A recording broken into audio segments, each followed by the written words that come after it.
I certainly recommend using this time to create engagement. So you want to leverage attention.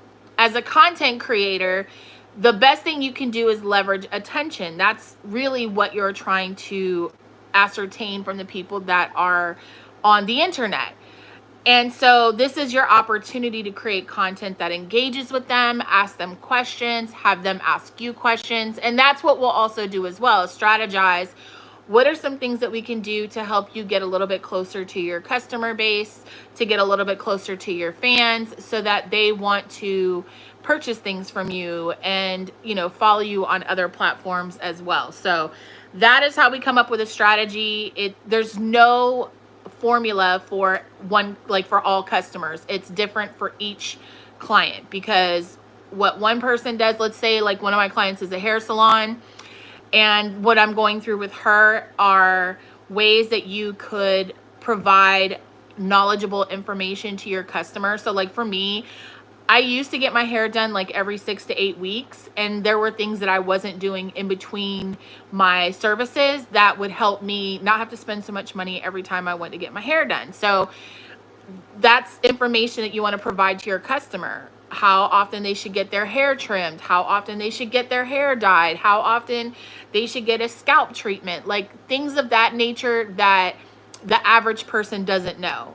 I still don't know, and my hairdressers told me many times. So this is information where you could create tutorials for your customers, and it helps them educate them, and it helps them learn something and want to respond. And obviously every piece of content I say to have a call to action, whether it's to like, follow, share, comment.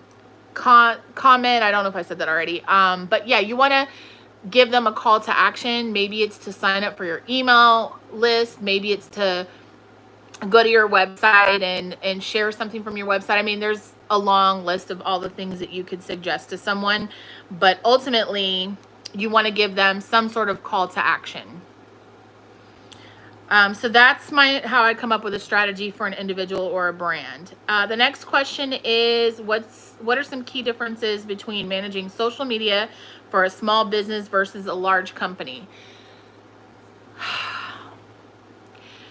The difference would be a large company usually has a lot more money to invest into social media strategies, into campaigns, to buying ads. Their advertising budget can be a lot more generous, where a small business, a lot of times what you do for marketing can make or break their ability to stay in business.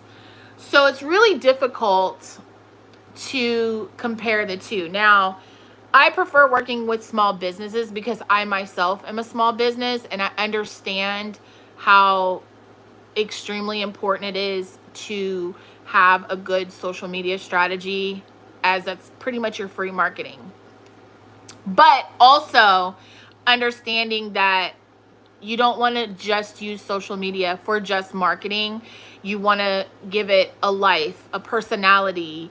And so that's where a lot of businesses fail with social media, is that they just use it to post. Like, for instance, one of the people that I'm working with now is a party promoter. They're a DJ, party promoter. They're in that business, and all they do is post flyers. Their entire social media feed, with the occasional little, video at the club or things of that nature, all of it is flyers. And we just went through a strategy where I gave them 50 pieces of content ideas that help their customers relate to why they should follow them and engage with them on social media. And for me, it's like not rocket science, but for someone who's not really in the social media world, or doesn't really care for the social media world, or maybe you just don't have time. And that's often the case. It's a matter of just not wanting to be there. And not only that, but like right now, social media is very toxic. So it's hard to just go on, make your post, because you want to be able to engage with your followers. You want to be able to engage with the comments and all of those things, which means that you're active on social media, and that can be exposing you to stuff that you don't necessarily want to see. Hi, I see someone just came in.